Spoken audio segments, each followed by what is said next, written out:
Hey everyone, तो कैसे हो यार आप सब। Welcome to educational hike. This is Prem Pandey और आज हम पढ़ने वाले हैं क्लास 8 की एनसीईआरटी साइंस का chapter number 14 chemical effects of electric current. इस चैप्टर से हमने ऑलरेडी एक पार्ट अपलोड कर दिया है। उस पार्ट में हमने पढ़ा था कि क्या लिक्विड्स इलेक्ट्रिसिटी कंडक्ट करती हैं या नहीं करती, और अगर लिक्विड्स इलेक्ट्रिसिटी कंडक्ट करती हैं तो हम उसे पता कैसे लगा सकते हैं, हम टेस्ट कैसे कर सकते हैं। ऑलरेडी हमने फर्स्ट पार्ट के लास्ट में एक एक्टिविटी की थी। एक्टिविटी में हमने कुछ ऐसा टेस्टर बनाया था, टेस्टर बनाना मैंने आपको सिखाया था। आप उस पार्ट में जाके देखोगे तो आपको ये पर्टिकुलर एक्टिविटी मैंने डिटेल में एक्सप्लेन की है।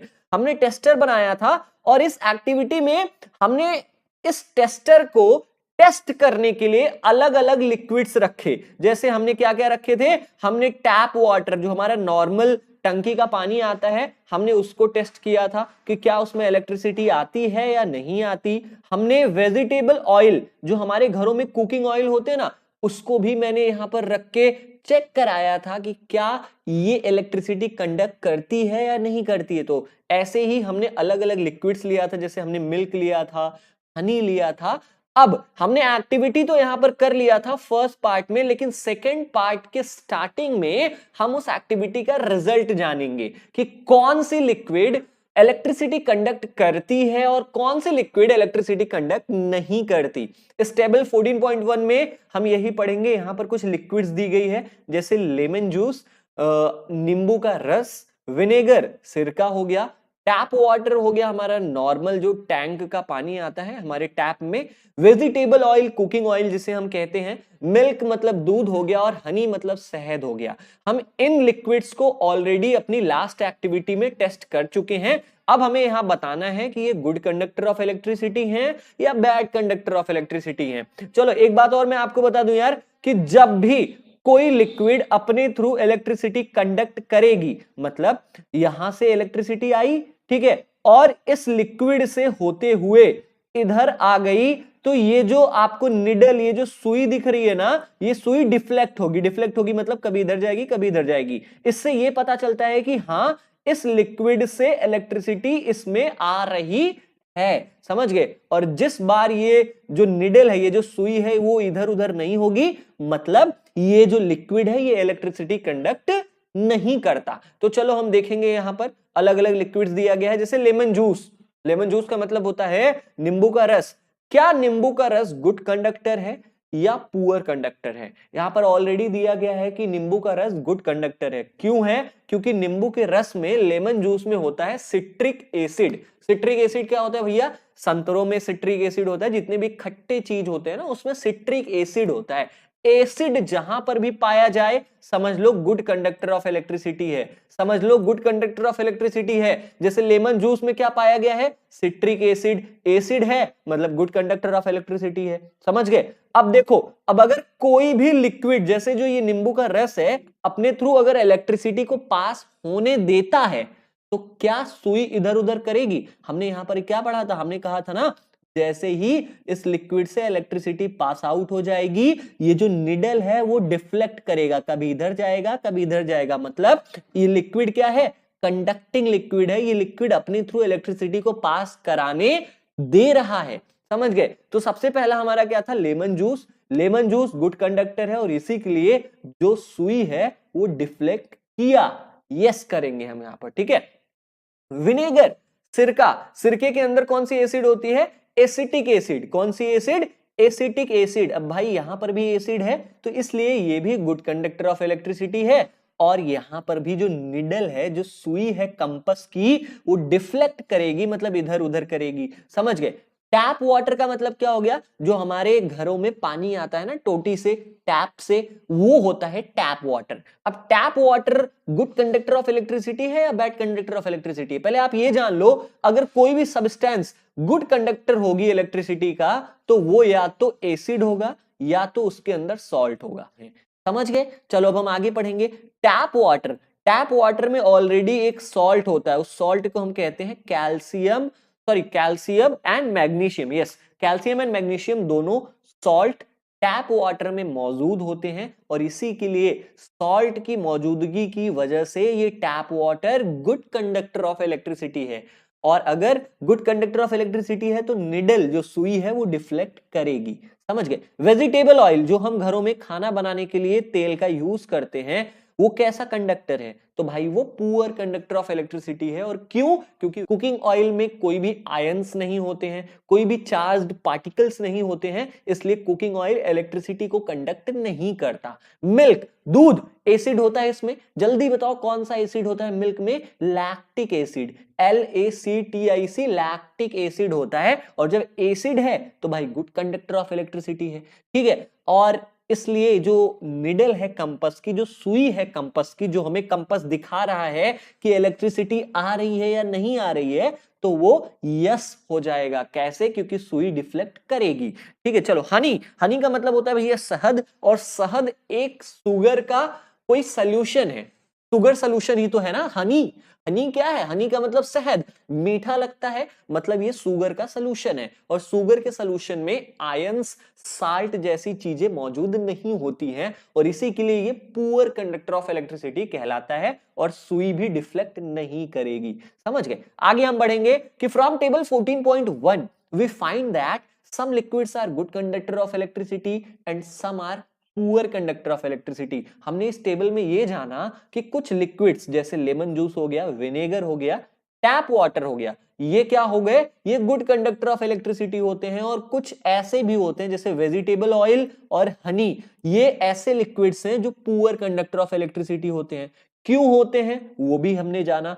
अब यहां पर पहली कुछ पूछ रही है कि when the free ends of the tester do not touch each other there is an air gap between them. अब ये जो टेस्टर अभी हमने यूज किया था, इस टेस्टर का हमने यहां पर अलग अलग प्रकार के लिक्विड्स रखे, और हमने ये टेस्ट किया कि ये liquid good conductor of electricity है या ये liquid poor conductor of electricity है। लेकिन अगर इस टेस्टर के बीच में यहां पर हम कोई भी लिक्विड ना रखें, तो हम देखेंगे इस टेस्टर के दो फ्री एंड्स हैं। जैसे एक फ्री एंड ये हो गया, दूसरा फ्री एंड ये हो गया, और इन दोनों एंड्स के बीच में एक गैप है। और जहां पर गैप होता है, जहां पर कुछ नहीं होता, वहां पर हवा होती है, वहां पर एयर होता है। अब पहली ये जानती है कि there is an air gap between them, इन दोनों एंड्स के बीच में एक एयर का गैप है, और इसी के लिए यहां से यहां इलेक्ट्रिसिटी पास आउट नहीं हो सकती। लेकिन पहली ने यह भी पढ़ा है कि जब आसमान में लाइटनिंग होती है, जब बिजली कड़कती है, तो आसमान का जो इलेक्ट्रिक करंट होता है ना, वो पास होके, वो आसमान से गिर के अर्थ पे, धरती पे गिर जाता है। और किसके थ्रू? एयर के थ्रू। मैं क्या बोल रहा हूं समझ में आ रहा है? जब बिजली कड़कती है तो आसमान की बिजली कभी कभी धरती पे भी गिर जाती है। आप अपने बड़ों से पूछना, वो आपको बताएंगे है जो आसमान का इलेक्ट्रिक करंट है, अगर वो बिल्डिंग पर गिर जाता है तो बिल्डिंग टूट जाती है, अगर इंसानों के ऊपर गिर जाता है तो इंसान की डेथ हो जाती है। ठीक है। लेकिन यहां पर दो अलग अलग चीजें दी गई हैं। क्या क्या? कि अगर इस टेस्टर के बीच में एयर गैप है तो यहां तो इलेक्ट्रिसिटी पास नहीं होती, लेकिन आसमान से जब बिजली कड़कती है तो वो सीधा धरती तक आ जाती है एयर के थ्रू। ये कैसे हो सकता है? अब पहेली के दिमाग में यहां से एक क्वेश्चन आया। यहां पर ये पूछना चाह रही है पहेली कि क्या सभी कंडीशंस में एयर जो है वो पुअर कंडक्टर ऑफ इलेक्ट्रिसिटी है, या कभी कभी एयर में भी इलेक्ट्रिक करंट पास हो सकता है? चलो हम पहेली को बताएंगे, लेकिन इसके पहले बूझो यहां पे पूछ रहा है कि Boojho ask whether other materials classified as poor conductors also allow electricity to pass under certain conditions। अब यहां पर जो एयर था, एयर को तो हम पुअर कंडक्टर ऑफ इलेक्ट्रिसिटी कहते हैं, लेकिन फिर भी एयर में बिजली उतर गई, एयर में इलेक्ट्रिक करंट पास हो गया। कैसे हो गया? आसमान से धरती पे आती है ना इलेक्ट्रिक करंट, कैसे होके आती है? एयर के थ्रू आती है। अब बूझो यहां पर ये पूछना चाह रहा है कि ऐसे और कौन कौन से मटेरियल्स हैं जो कहलाते तो पुअर कंडक्टर हैं, लेकिन कभी कभी गुड कंडक्टर का काम भी कर देते हैं। चलो हम पहली और बूझो को यहां पर बताएंगे कि actually under certain conditions most materials can conduct. यहां पर यह बताया जा रहा है कि अंडर सर्टेन कंडीशंस, मतलब किसी ना किसी कंडीशन में जो ज्यादातर मटेरियल्स हमारे अर्थ पे पाए जाते हैं, चाहे वो सॉलिड हो, चाहे वो लिक्विड हो, चाहे वो गैस हो, वो इलेक्ट्रिसिटी कंडक्ट कर सकते हैं, कैन कंडक्ट। और इसी के लिए ये प्रिफर किया जाता है, और इसी के लिए ये कहा जाता है कि हम मटेरियल्स को कंडक्टर्स और इंसुलेटर्स कहने के बजाय गुड कंडक्टर्स और पुअर कंडक्टर्स कहें। क्यों? क्योंकि जो कंडक्टर्स होते हैं वो हमेशा इलेक्ट्रिसिटी को पास आउट होने देते हैं, और जो इंसुलेटर्स होते हैं वो इलेक्ट्रिसिटी को पास आउट नहीं होने देते हैं। लेकिन हमने यहां पर क्या जाना? हमने यहां पर जाना कि जो ज्यादातर मटेरियल्स होते हैं उनमें इलेक्ट्रिसिटी कंडक्ट होती है, और इसी के लिए हम उन्हें दो कैटेगरीज में डिवाइड करेंगे कि जिन मटेरियल में ज्यादा अच्छे से इलेक्ट्रिसिटी कंडक्ट हो सकती है उन्हें हम गुड कंडक्टर ऑफ इलेक्ट्रिसिटी कहेंगे, और ऐसे मटेरियल्स जिसमें इजीली इलेक्ट्रिक करंट फ्लो ना हो या जिसमें इलेक्ट्रिसिटी अच्छे से कंडक्ट ना हो उसे हम पुअर कंडक्टर ऑफ इलेक्ट्रिसिटी कहेंगे। लेकिन कंडक्टर कहेंगे ही कहेंगे, क्योंकि किसी ना किसी कंडीशन में ज्यादातर मटेरियल्स इलेक्ट्रिसिटी कंडक्ट करते ही करते हैं। We have tested the conduction of electricity through tap water. हमने अभी पिछले पार्ट में एक एक्टिविटी की थी, इस एक्टिविटी में हमने अलग अलग लिक्विड्स को चेक किया था, जैसे टैप वाटर, जैसे वेजिटेबल ऑयल। हमने मिल्क को यहां पर रख के चेक किया था कि क्या ये लिक्विड अपने थ्रू इलेक्ट्रिसिटी पास आउट होने देता है या नहीं होने देता। तो हमने उसमें क्या देखा था? हमने देखा था कि जो टैप वाटर है वो गुड कंडक्टर ऑफ इलेक्ट्रिसिटी है। जो हमारे घरों में पानी आता है उस पे बिजली उतर सकती है। अब हम क्या पता लगाएंगे? हम पता लगाएंगे कि क्या जो डिस्टिल्ड वाटर होता है, डिस्टिल्ड वाटर का मतलब क्या होता है? जो हमारे घरों में पानी आता है उसमें कुछ सॉल्ट ऑलरेडी मिक्स होते हैं, जैसे कैल्शियम और मैग्नीशियम हमारे घर में आने वाले पानी में ऑलरेडी मिक्स होता है। लेकिन जो डिस्टिल्ड वाटर होते हैं उसमें कोई भी इंप्योरिटीज नहीं होती, उसमें कोई भी सॉल्ट मिक्स नहीं होता। और अगर किसी वाटर में सॉल्ट नहीं होगा दैट मीन्स कि उस वाटर में इलेक्ट्रिसिटी कंडक्शन ना करेगी, उस वाटर में बिजली नहीं उतरेगी। तो अब हम चेक करेंगे इस एक्टिविटी में कि क्या डिस्टिल्ड वाटर में, डिस्टिल्ड वाटर का मतलब ऐसा वाटर जिसमें 0% सॉल्ट हो, ठीक है, तो क्या ऐसे वाटर में इलेक्ट्रिसिटी कंडक्ट होगी या नहीं होगी, हम इस एक्टिविटी के थ्रू चेक करेंगे। अब चलो एक्टिविटी को स्टार्ट करते हैं। Take about 2 teaspoons of distilled water in a clean and dry plastic और rubber cap of a bottle. कोई भी बॉटल ले लो, कोल्ड ड्रिंक की बॉटल ले लो, और बॉटल का जो कैप है उस कैप में 2 चम्मच 2 टीस्पून्स ऑफ डिस्टिल्ड वाटर मिला दो। अब डिस्टिल्ड वाटर क्या होता है? ऐसा वाटर जिसमें 0% सॉल्ट हो, जिसमें नमक की मात्रा बिल्कुल भी ना हो, ऐसे वाटर को हम डिस्टिल्ड वाटर कहते हैं। अब आपको डिस्टिल्ड वाटर कहां पर मिलेगा? अपने स्कूल के साइंस लैब में जाना और टीचर से कहना कि मुझे डिस्टिल्ड वाटर चाहिए, वो आपको दे देंगे। या आपके अगल बगल अगर मेडिकल स्टोर है तो वहां पर जाना और कहना अंकल अंकल मुझे डिस्टिल्ड वाटर दे दो, वो आपको दे देंगे। अगर आपने एक बार डिस्टिल्ड वाटर पा लिया तो आप क्या करो? Use the tester to test whether distilled water conduct electricity और नॉट। अब हमने जो लास्ट पार्ट में एक्टिविटी की थी, इस एक्टिविटी में हमने ये जो टेस्टर बनाया था, इस टेस्टर के यहां पर हमने अलग अलग लिक्विड्स को रखा और टेस्ट किया कि क्या ये liquids good conductor of electricity हैं या ये liquids bad conductor of electricity हैं। सेम ऐसे ही अब हम यहां पर रखेंगे डिस्टिल्ड वाटर, ठीक है। अब डिस्टिल्ड वाटर को हम चेक करेंगे कि क्या distilled water good conductor of electricity है या पुअर कंडक्टर ऑफ इलेक्ट्रिसिटी है, ठीक है। अब जब हमने यहां पर टेस्ट किया तो व्हाट डू यू फाइंड? तुमने क्या देखा? हमने देखा भाई साहब कि डिस्टिल्ड वाटर से इलेक्ट्रिसिटी कंडक्ट नहीं होती है, डिस्टिल्ड वाटर से इलेक्ट्रिसिटी पास नहीं होती है। इसका मतलब क्या है कि distilled water poor conductor of electricity है। Now dissolve a pinch of common salt in distilled water. अब डिस्टिल्ड वाटर में तुम क्या करो कि एक चुटकी नमक मिला दो, ठीक है, उसी पानी में जिस पानी को अभी हमने टेस्ट किया कि क्या इसमें इलेक्ट्रिसिटी आती है या नहीं आती, उसी वाटर में एक चुटकी नमक मिला दो। अब टेस्ट करो कि क्या इलेक्ट्रिसिटी आती है। What do you conclude this time? इस टाइम तुम देखोगे कि इस बार तो इलेक्ट्रिसिटी आने लगी। क्यों? क्योंकि डिस्टिल्ड वाटर में हमने सॉल्ट मिला दिया, सॉल्ट की ही जरूरत थी इलेक्ट्रिसिटी कंडक्ट करने में। अब जब हमने एक चुटकी सॉल्ट उसमें मिला दिया तो इलेक्ट्रिसिटी आने लगी। बहुत सिंपल सी एक्टिविटी थी। इस एक्टिविटी से हमें क्या पता चला? हमें पता चला कि जो हमारे घरों में टैप वाटर आता है, जो टंकी का पानी आता है हमारे घरों में, उसमें इलेक्ट्रिसिटी आती है, और जो डिस्टिल्ड वाटर होता है जिसमें सॉल्ट नहीं होता है उसमें इलेक्ट्रिसिटी नहीं आती। समझ गए। आगे हम बढ़ेंगे कि when salt is dissolved in distilled water we obtain salt solution। जब हमने एक चुटकी नमक और डिस्टिल्ड वाटर में मिला दिया तो अब ये वाटर सॉल्ट का सोल्यूशन बन गया। इसका मतलब क्या है कि अब इस वाटर में नमक की मात्रा बढ़ गई है। ठीक है, this is the conductor of electricity.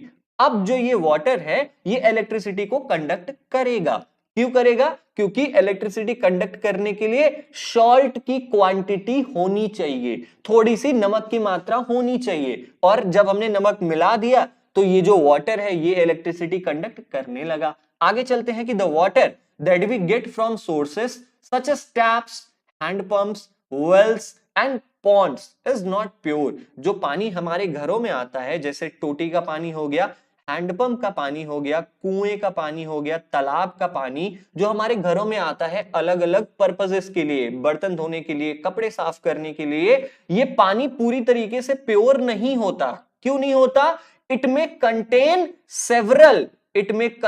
Several salts dissolved in it. इस पानी में ऑलरेडी पहले से ही कुछ नमक की मात्रा मिली हुई होती है। इसमें अलग अलग तरीके के सॉल्ट ऑलरेडी मौजूद होते हैं। जैसे कैल्शियम हमारे घरों में आने वाले पानी में ऑलरेडी प्रेजेंट होता है, मैग्नीशियम हमारे घरों में आने वाले पानी में ऑलरेडी प्रेजेंट होता है। ठीक है, ये सब ऐसे सॉल्ट हैं जो हमारे घरों में आने वाले पानी को इम्प्योर बनाते हैं। और इन्हीं सॉल्ट की वजह से जो टैप वाटर है, हैंडपंप का वाटर है, हमारे कुएं का पानी है, ये सब इजीली इलेक्ट्रिसिटी कंडक्ट करते हैं क्योंकि इसमें सॉल्ट की मात्रा होती है। ठीक है, small amounts of mineral salts are naturally present in it. This water is thus a good conductor of electricity. जो हमारे घरों में पीने वाला पानी आता है, जो टैप वाटर होता है, उसमें पहले से ही थोड़ी बहुत मात्रा में मिनरल सॉल्ट्स प्रेजेंट होते हैं। मिनरल सॉल्ट्स कौन से होते हैं? ऐसे सॉल्ट्स जो हमारे बॉडी के लिए बेनिफिशियल हो, ऐसे सॉल्ट्स जो मिनरल्स का काम करें।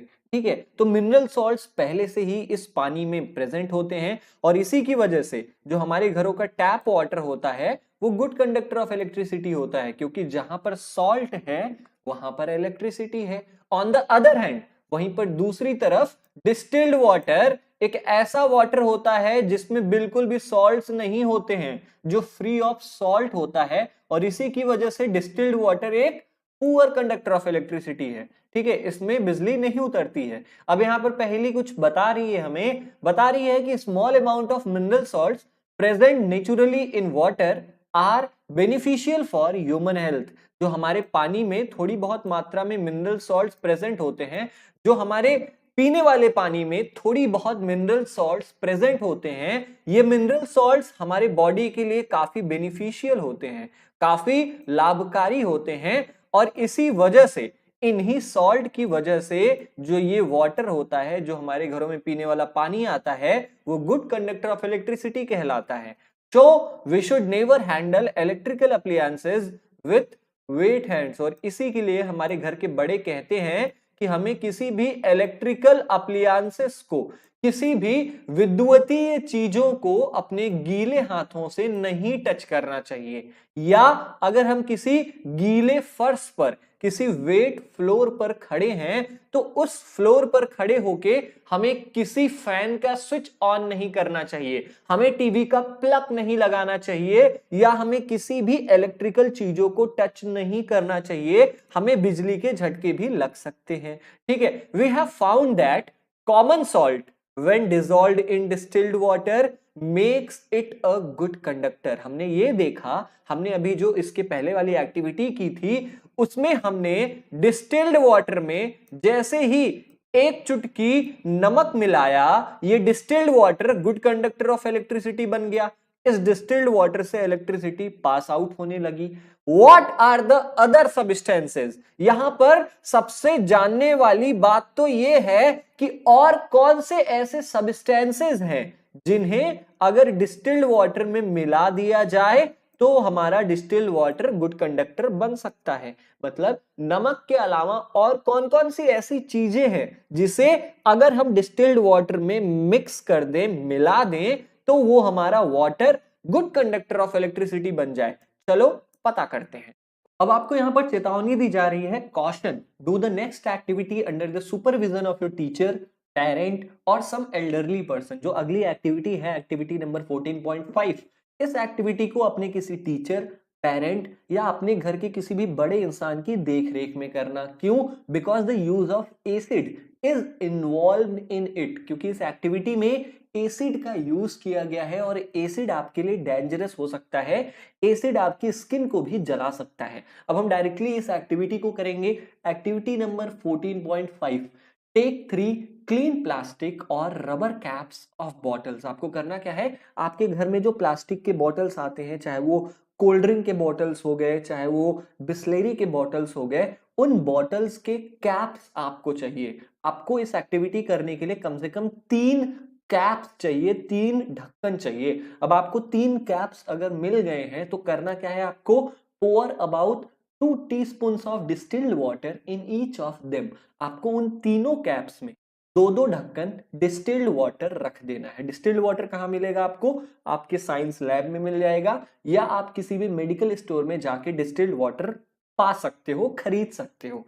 ठीक है। Add a few drops of lemon juice और dilute hydrochloric acid to a distilled water in 1 cap. अब आपके पास 3 कैप्स हैं, इन तीनों कैप्स में डिस्टिल्ड वाटर पहले से रखा गया है।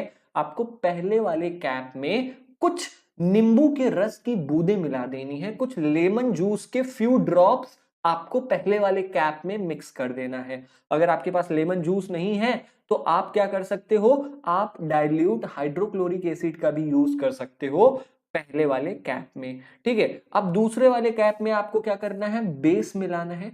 आप कोई भी बेस मिला सकते हो, चाहे आप कॉस्टिक सोडा का यूज होता है साबुन बनाने में, कॉस्टिक सोडा का यूज होता है मोमबत्तियां बनाने में, कैंडल्स बनाने में। तो आप कॉस्टिक सोडा की कुछ बूंदे या पोटेशियम आयोडाइड की कुछ बूंदें दूसरे वाले कैप में मिला सकते हो, मिक्स कर सकते हो। अब आपको तीसरे वाले कैप में क्या मिलाना है, add a little sugar to the distilled water in the third cap and dissolve it. तीसरे वाले कैप में आपको कुछ शुगर, कुछ चीनी मिला देनी है और इसको मिला देना है, पूरा एकदम डिसॉल्व कर देना है। ठीक है।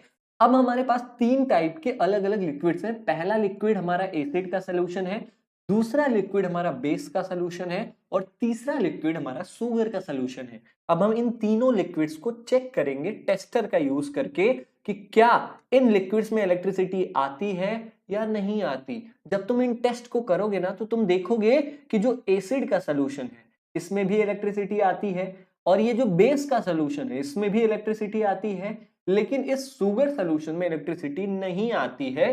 Sugar solution poor conductor of electricity है। क्यों?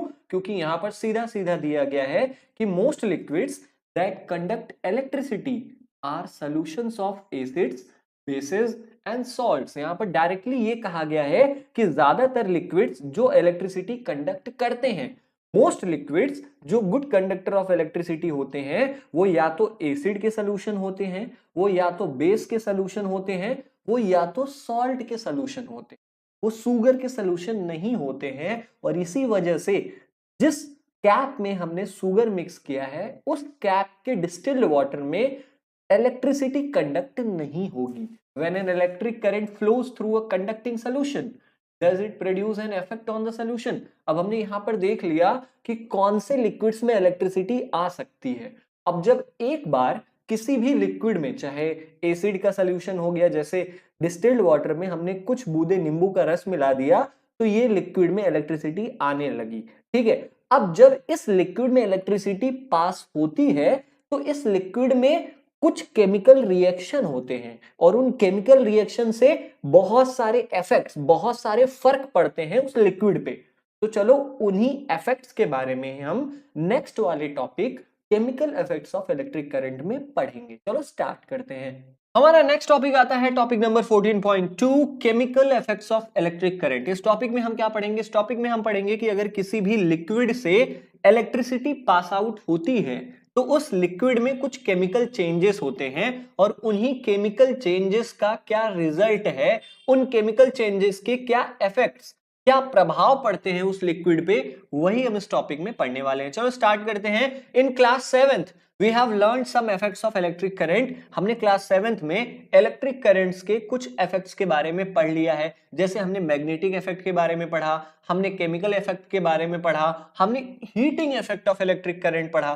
ठीक है, can you list these effects? क्या तुम इन इफेक्ट्स के नाम बता सकते हो? हाँ, मैग्नेटिक इफेक्ट, केमिकल इफेक्ट और heating effect. What effect does the current produce when it flows through a conducting solution?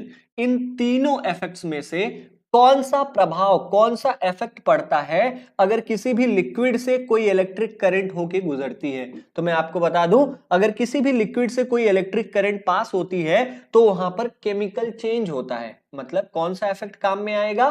Chemical effect काम में आएगा। चलो हम पता करते हैं इस एक्टिविटी से। एक्टिविटी नंबर 14.6, इस एक्टिविटी में हम क्या पढ़ेंगे, आइए पढ़ते हैं और करते हैं। Take out carbon rods carefully from 2 discarded cells. Cells का मतलब क्या होता है? बैटरियां। बैटरियों के बीच में लगा होता है कार्बन रॉड्स। ठीक है, जैसे देखो ये बैटरी है और इस बैटरी के बीच में एक रॉड है, एक अंदर तक रॉड गई है और इसी रॉड को हम कार्बन रॉड कहते हैं। दो बैटरियों के बीच में से कार्बन रॉड्स को निकाल लो, कम से कम 2 कार्बन रॉड्स हो। ठीक है, उसके बाद क्या करो, clean there metal caps with sand paper. जैसे देखो ये रॉड ही है, ठीक है, और ये होता है मेटल कैप, जो ऊपर का कैप ढक्कन टाइप का लगा है ना इस कार्बन रॉड में, इसे हम मेटल कैप कहते हैं। तो यहां पर क्या कहा जा रहा है? यहां पर कहा जा रहा है कि इन रॉड्स के मेटल कैप्स को साफ कर लो, क्लीन कर लो। किस चीज से? बालू कागज से। बालू कागज एक रफ सरफेस होता है, अगर हम किसी चीज पे सैंड पेपर को रब करें, रगड़े ना, तो वो चीज क्लीन हो जाती है, साफ हो जाती है। ठीक है, तो आपको इस रॉड के मेटल कैप को सैंड पेपर से रगड़ रगड़ के साफ करना है। Wrap copper wires around the metal caps of the carbon rods. आप देख रहे हो इन रॉड्स का ये जो मेटल कैप्स है, इनके चारों ओर ना वायर्स, कॉपर, तांबे के तार बांध दो। उसके बाद क्या करो, and join them to a battery, और उन्हें बिल्कुल ऐसे, जैसे एक रॉड यहां पर है, इसका वायर निकाल के यहां पर ला दो, और एक रॉड यहां पे है, इसका वायर निकाल के यहां पर ला दो और इसे बैटरी से जोड़ दो। ठीक है, अब ये जो रॉड्स हैं, इन रॉड्स को हम रॉड्स ना कह के क्या कहेंगे? हम इलेक्ट्रोड्स कहेंगे। क्या कहेंगे? इलेक्ट्रोड्स। याद रखना, इन्हीं कार्बन रॉड्स को हमने एक नाम दे दिया है, इलेक्ट्रोड्स। ठीक है, चलो आगे देखते हैं कि instead of carbon rods you may take 2 iron nails about 6 centimetre long. अब यहां पर जो आपको बैटरी के रॉड्स आपने लिए हैं, अगर आप ये ना लेना चाहें तो आप 2 लोहे की कील ले सकते हैं। लोहे की कील को कम से कम 6 सेंटीमीटर लंबा होना जरूरी है। कम से कम 6 सेंटीमीटर की लोहे की कील लीजिएगा। ठीक है, अब आगे आपको क्या करना है, pour a cup full of water in a glass plastic bowl. बिल्कुल ऐसे जैसे फिगर में दिखाया गया है, कोई प्लास्टिक का या शीशे का बर्तन ले लो और इस बर्तन में पानी डाल दो। ठीक है, और इस पानी में आपको क्या मिलाना है? Add a few drops of lemon juice या सॉल्ट।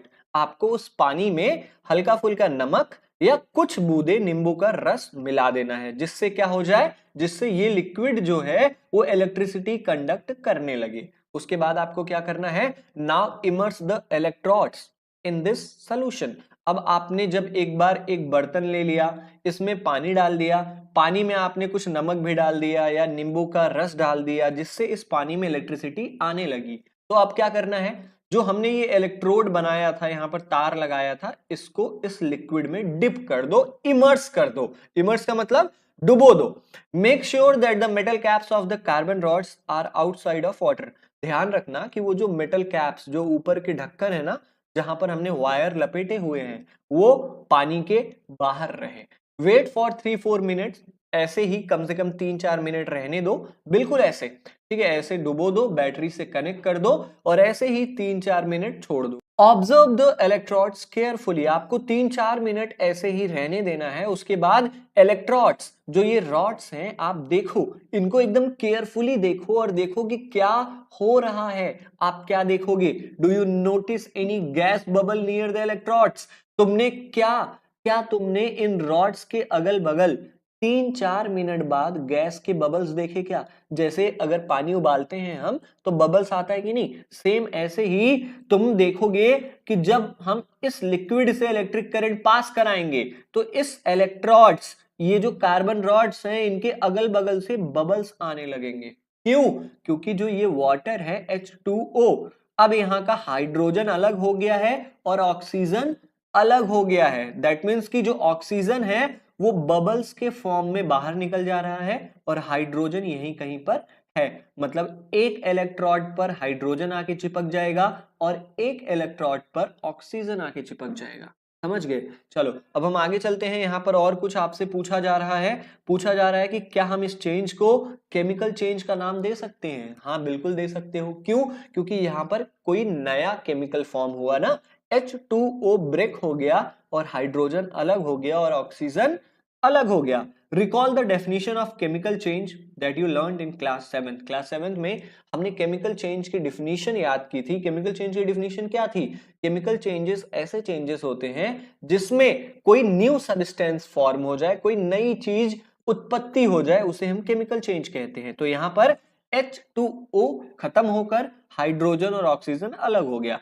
यहां पर किसी साइंटिस्ट के बारे में बताया गया है कि इन ईयर 1800 एक इंग्लैंड के केमिस्ट थे, एक ब्रिटेन के केमिस्ट थे जिनका नाम था विलियम निकोलसन। इनका जन्म 1753 में हुआ था और इनकी डेथ 1815 में हो गई थी। ठीक है, इन्होंने एक एक्सपेरिमेंट किया और इन्होंने इस एक्सपेरिमेंट में दिखाया कि अगर इलेक्ट्रोड्स को हम वाटर के अंदर इमर्स कर दें, अगर इलेक्ट्रोड्स को हम पानी के अंदर डुबो दें, बिल्कुल इस फिगर में जैसे किया गया है कि इलेक्ट्रोड्स को पानी के अंदर डुबा दिया गया है, तो अगर हम इलेक्ट्रोड्स को पानी के अंदर इमर्स कर दें और अगर इस वाटर से इलेक्ट्रिक करंट को पास कराएं तो क्या होगा? Bubbles of oxygen and hydrogen were produced. In electrodes के अगल बगल से ना एयर बबल्स निकलने लगेंगे और ये एयर बबल्स हाइड्रोजन के बबल्स होंगे, ऑक्सीजन के बबल्स होंगे। समझ में आया? ठीक है, oxygen bubbles formed on the electrode connected to the positive terminal of the battery. जो ऑक्सीजन के बबल्स होंगे वो ऐसे इलेक्ट्रोड के अगल बगल से निकलेंगे, जैसे देखो ये हमारा बैटरी है और बैटरी ये अगर प्लस का टर्मिनल है और अगर ये मान लेते हैं नेगेटिव का टर्मिनल है, ठीक है, प्लस के टर्मिनल से जो भी इलेक्ट्रोड कनेक्टेड होगा इस इलेक्ट्रोड के अगल बगल से ऑक्सीजन के बबल्स निकलेंगे और जो दूसरा वाला इलेक्ट्रोड होगा इसके अगल बगल से हाइड्रोजन के बबल्स निकलेंगे। समझ गए? यही थ्योरी विलियम निकोलसन ने दिया था ईयर 1800 में। समझ में आया? आगे चलते हैं हम। The passage of an electric current through a conducting solution causes chemical reaction. यहां पर बताया गया है कि अगर किसी भी कंडक्टिंग लिक्विड से, अगर किसी भी गुड कंडक्टर ऑफ इलेक्ट्रिसिटी वाले लिक्विड से इलेक्ट्रिक करंट को अगर हम पास कराएं तो उस लिक्विड में केमिकल रिएक्शंस होंगे और उन केमिकल रिएक्शंस की वजह से कुछ इफेक्ट्स पड़ सकते हैं। कौन कौन से इफेक्ट पड़ सकते हैं? पहला इफेक्ट पड़ेगा कि हो सकता है कि अगर किसी लिक्विड से हम इलेक्ट्रिक करंट को पास कराएं तो उस लिक्विड में इलेक्ट्रोड्स के अगल बगल से बबल्स निकलने लगे और ये बबल्स एयर के बबल्स होंगे, गैस के बबल्स होंगे। ठीक है, जैसे ऑक्सीजन के बबल्स हो सकते हैं, हाइड्रोजन के बबल्स हो सकते हैं, ये इलेक्ट्रोड्स के अगल बगल से निकलने लगेंगे जैसे हमने अभी जस्ट ऊपर पढ़ा। ठीक है, डिपॉजिट्स ऑफ मेटल। दूसरा इफेक्ट क्या पड़ेगा कि अगर कोई ऐसा लिक्विड है, अगर किसी लिक्विड से इलेक्ट्रिक करंट पास हो रहा है और उस लिक्विड में मेटल की मात्रा मौजूद है तो इलेक्ट्रोड के अगल बगल मेटल्स जो हैं डिपॉजिट हो सकते हैं। तो दूसरा फर्क तो ये पड़ेगा। तीसरा फर्क क्या पड़ेगा? अगर किसी भी लिक्विड से हम इलेक्ट्रिक करंट पास कराते हैं तो उस लिक्विड का कलर भी चेंज हो सकता है। तो ये तीन इफेक्ट्स हैं कि अगर हम लिक्विड से इलेक्ट्रिक करंट को पास कराएं तो क्या क्या फर्क पड़ सकता है। भाई पहला कि बबल्स क्रिएट हो सकते हैं, दूसरा मेटल डिपॉजिट हो सकता है और तीसरा उस लिक्विड का कलर भी चेंज हो सकता है। The reaction would depend on what solution and electrodes are used. अब इन तीनों में से कौन सा इफेक्ट पड़ेगा? क्या कलर ऑफ क्या चेंज ऑफ कलर होगा या मेटल डिपॉजिट होगा या इलेक्ट्रोड्स के अगल बगल से बबल्स निकलेंगे? इन तीनों में से क्या होगा ये डिपेंड करता है कि हम कौन से लिक्विड से इलेक्ट्रिसिटी पास करा रहे हैं या हम कौन से इलेक्ट्रोड्स या कार्बन रॉड्स यूज कर रहे हैं। ठीक है, इस पर डिपेंड करता है कि कलर चेंज होगा कि मेटल्स डिपॉजिट होंगे या बबल्स क्रिएट होंगे, ठीक है। These are some of the chemical effects of the electric current. ये जो 3 यहाँ पर पॉइंट्स बताए गए हैं कि गैस के बबल्स निकलने लगेंगे, मेटल डिपॉजिट हो जाएगा और चेंज ऑफ कलर हो जाएगा, ये तीनों chemical effects of electric current कहलाते हैं। समझ में आया? आई होप आपको ये टॉपिक अच्छे समझ में आया होगा और ये पार्ट पढ़ने में और भी ज्यादा मजा आया होगा। हम लास्ट पार्ट इस चैप्टर की जल्दी लेके आएंगे, तब तक हमारे चैनल के साथ बने रहिए। हमारे चैनल की प्लेलिस्ट में अलग अलग वीडियोस को जाके देखते रहिए, चैनल को प्यार दीजिए। मिलते हैं अपने अगले वीडियो में, तब तक के लिए जय हिंद।